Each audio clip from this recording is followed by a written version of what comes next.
Y254. Imagine.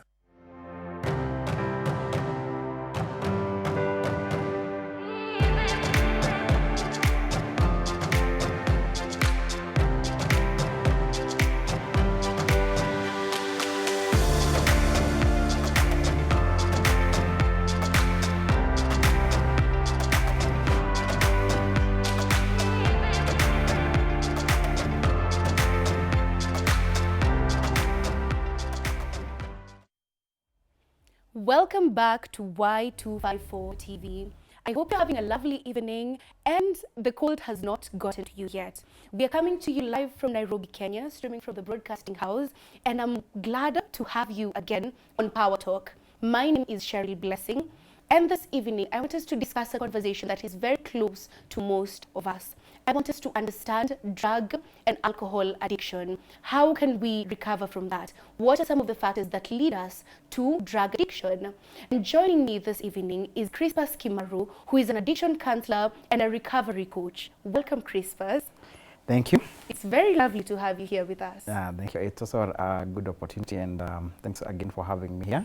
Yes. I enjoy every moment that I can talk about addiction and recovery and mental health. Any opportunity I get, I always grab it. So thanks again. Thank you. And that's very well said. So this evening, I want us to really understand what is drug addiction. How do you get into it? How can you get out of it? And what are some of the recommendations that Crispus can give us to help people who are actively dealing with this right now? I want to hear from you as well as we proceed with this conversation. I want you to go to our social media pages, which is at Y254. Go to Instagram, Twitter, and Facebook and share some of your thoughts. If you have a question, share that with us on our social media pages. And you can also find me at Cheryl Blessing. Now, to kickstart this conversation, maybe we can understand what drug addiction means, what you will define addiction as. So when you talk about drugs, drugs have been there for the longest time, for centuries and for millennia. And they have been used, drugs have been used to treat diseases. So when we're talking about drugs and addiction, today we're talking about the illicit use of drugs. Some drugs are legal, like alcohol. So we're talking about anything that you can use, any chemical that you can use to alter your mood. Okay? Yes. It could be alcohol, it could be tobacco, it could be miraa, any of those, including prescription drugs. So if you're using prescription drugs, maybe not according to how your doctor has prescribed them, okay, or not according to the original use, then we say that that is an illicit use of drugs. Now, when we talk about addiction, then we're talking about dependency. It's a chronic mental disorder where you keep relapsing and going back to the same substance, same chemical. If it's alcohol, you're getting back to it again and again. You are trying over and over again. I'm trying to simplify it instead of giving any scientific technical definition. There is no need for that. So you keep going back to it, you keep relapsing, and then there's loss of control when you're using that substance or that drug, and then there's the compulsion, that need, that urge, that craving. Yeah, you keep going back to it, irrespective or despite any negative effect, whether socially, whether financially, or any dysfunction that you might have even in your health. You keep going back to the same substance or the same drug. That is addiction. Yeah. And that was clear because we have drugs that are legally approved in the system, tobacco, alcohol, even the prescribed drugs. They're in the market and they're sold to people even if they're given with a warning. Yes. And we have the illegal drugs, these things like bang, we have cocaine, the heroin that people also use. So we are going to tackle both of them, both the legal and illegal drugs. Yes. And I understand that you recently overcame your addiction to alcohol. You were addicted to alcohol for 17 years before you quit 6 years ago, and now you have been a counselor for 3 years. Yeah. Could you tell us some of the experiences that you had to lead you to your addiction to alcohol? Like most people, I started because it was fun, and I started at a stage that we call experimentation. Everyone maybe starts there. You are a teenager, or you're even in primary school, and you try it because you're seeing others in your environment trying it. Whether your brother, whether your dad, your mom, someone in the family mostly. If not, then your peers. That's why we talk about peer pressure. Maybe people in school, For me, maybe it was seeing people in my family maybe using these substances, using alcohol, specifically alcohol. And I felt like it was fun. Anytime they would drink, I would see them maybe having fun. And for me, I thought, this is something cool. I was a small boy, and I wanted to get that masculinity, you know, to feel, to get that courage, maybe to talk to girls. Because I would see my brothers always talking to girls and always moving around with girls, and especially when they were high. And that's how maybe in Form 3, I got my first taste. And then in Form 4, that's when I got the first good taste. Now I can say, you know, sitting down and drinking like men, you know. And this was in Form 4, you're still in high school? I was in high school, and I think I was 16 years. That's very young. That's, and that's a risk for addiction, because early exposure before you are 25 predisposes you to addiction. It makes you even more vulnerable to get addicted. So when I had that drink, when I sat down with my friends and we had that drink, it was in the village. I come from Nyeri. And I got a blackout. Okay, I didn't know what a blackout was. I thought a blackout was maybe drinking and falling down and all that. But I woke up when I got to, you know, when I came to my senses. I was somewhere, I had crashed into a wedding. And for me, the first thought was I was in heaven, because there was this bridal party in white. So you thought you died and went to heaven? Yes, these were angels. That's what I thought. And do you even remember the steps between you drinking with your friends and you get crashing? No, that's the blackout now. That's what we call a blackout. Yeah. And then there was this old man who was giving me some sugary water. And I always give this story because that first experience is very important. To me, this man was maybe in my mind, he was either Noah or maybe Abraham. You know, he had a beard. So I thought I was in heaven. These were angels, and I was, you know, getting that. Taking care of you. This is honey and milk, you know, in heaven. And only to hear some very arrogant young men shouting, you've come to ruin the wedding. And then I was taken and thrown to sweet potato garden somewhere. And then I realized, oh, I get crashed into a wedding. And that was my first, now what I call good experience with alcohol. And that didn't discourage me, because even when I was thrown out, I went to the village shouting and talking to anyone, even women, and I felt, yeah, I'm a man now. I'm able to do these things without feeling any shame, because I think because of my physique and maybe a lack of exposure with girls and everything, I had low self-esteem one way or the other. And that is something that plagued my all my addiction journey, and I struggled with it. And I would drink for me to feel like I was a man. Whether I was in a relationship, whether I wanted to maybe speak in front of people, I had to drink. So that's how my journey started. By the time I was done with the Form 4, I really wanted to drink. I had planned that I would drink and I would keep drinking forever because of that feeling that I got. By the time I went to campus 2 years later, in 2002, I was already drinking badly. And you see, I'm a small boy. I didn't even have an ID. By the time I was going to university, that's when I got my ID. But I started losing my IDs because I would sleep outside. I remember in Moi University where I was, I would sleep even outside the library. I remember one time students go to class, found me sleeping, and I didn't even know where I was. You know, I would get disoriented. I would get this memory fog and blackouts. I would do things, and the next day I couldn't remember. Those were early signs that there was a problem, but I didn't notice. I thought I was cool. I was the fun guy in any party.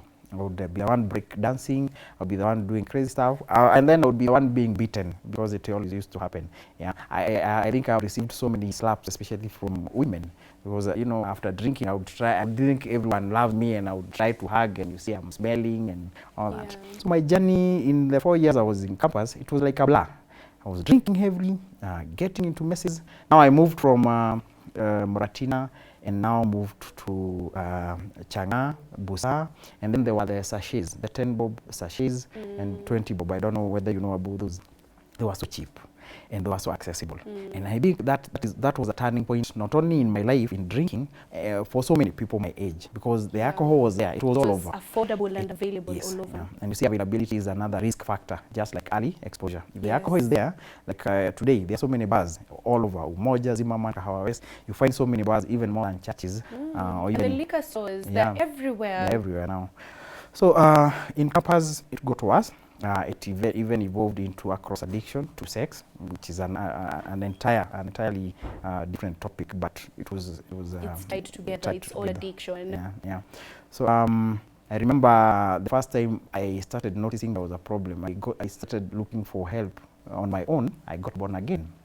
I remember I was walking from a bar. I heard some music and I found myself in a lecture room. That's the last thing I remember. But I think I have some recollections of people praying for me and telling me I'm going to turn around and I'm going to be happy. And I was crying. And then I don't know how I went to bed. That's what a blackout is. You can't. You have some recollections. You can't remember what happened. And it's and at this point you've experienced a few blackouts. Yes, it's not just one or two. It used to happen almost every day. For me, the next day I would have to go and look for my friends and ask, what did I do exactly? Did I mess? Before I would even go to out in public, I would even lock myself in the house, especially in the village, for days, because most of the times I had created a mess, and some parents would even come home.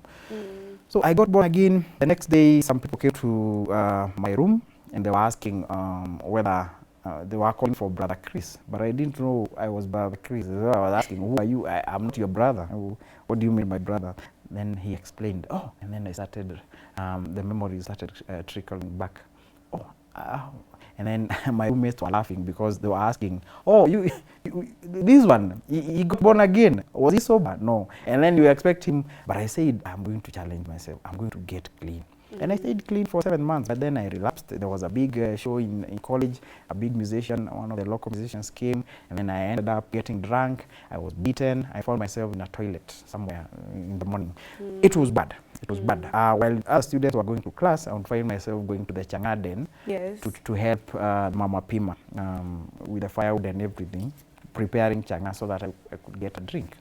After college, by the grace of God, I was able to complete college, because the course I was taking a bachelor's of in education, English and literature. So we were reading a lot of novels, so I was able to just read when hangovered, and I got my degree by the grace of God.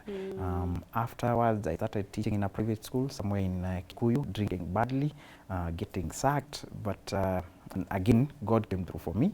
I got my first good job at Safaricom. That was in 2008, for fully pensionable and everything. A good job. I didn't have such hopes for such a job. And when the money started trickling in, of course, when you're doing an interview, you never tell the interviewer or the recruiter, I drink a lot, I even sleep in the ditches. No, you tell them, I never even drink, I'm born again, and all that. But then I started missing work. When the money came, the money was a lot, and they tried helping me. I started missing work. I had a girlfriend. Sometimes I would leave her, and I didn't even know whether I had a girlfriend. I just maybe imagined she was my girlfriend, but it was bad. Add the sex addiction to that, because I was going to the brothels and all that. It makes it worse. But now you have money, you're a young man, and you have freedom as well. And then at that time, there was a lot of liberalism in our society was coming. There were these spas in Hurlingham and where there are happy endings and such, and there were parties by the pool, and it used to the drugs. There were so many drugs, but for me, other than weed and alcohol and maybe tobacco, cigarettes, mostly it was for me it was tobacco. For me it was alcohol, and then of course the sucking came, but actually I wasn't terminated. They looked for me, they helped me counseling, but I was just too messed up. I had my own issues. These suicidal thoughts kept coming up again and again. I remember telling my girlfriend at one time I wanted to die, and I had so many pills, because anytime I wouldn't go to work, I would go to hospital, get pills, and just lie that I'm unwell.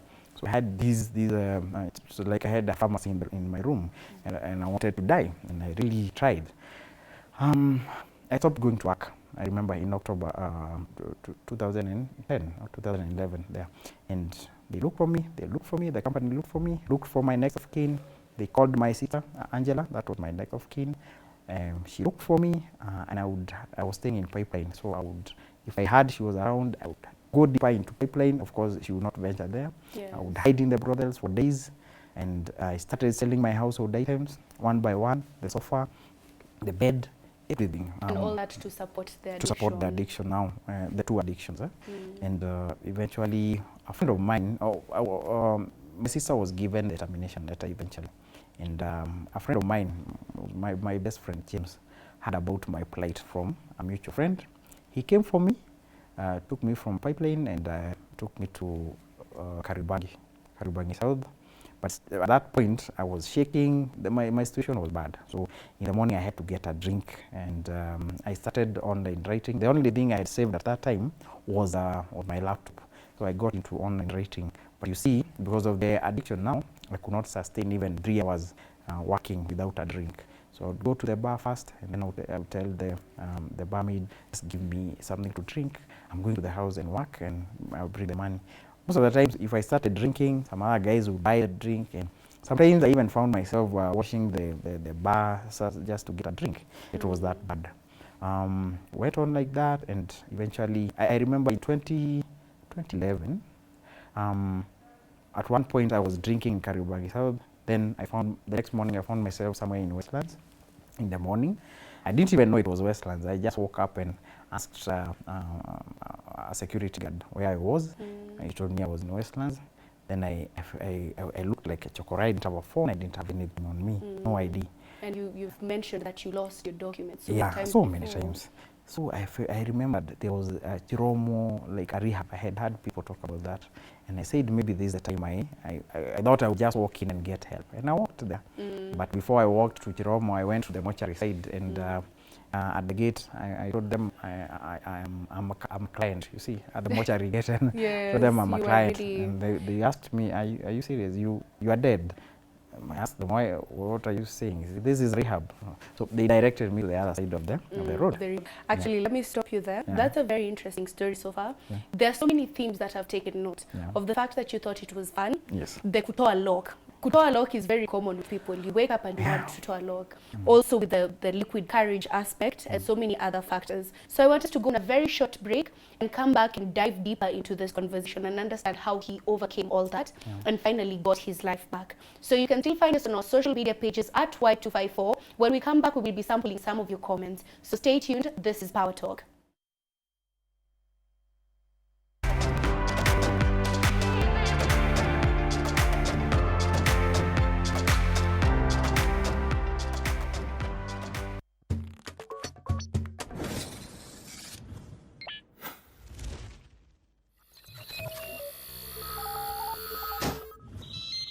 Y254. Imagine.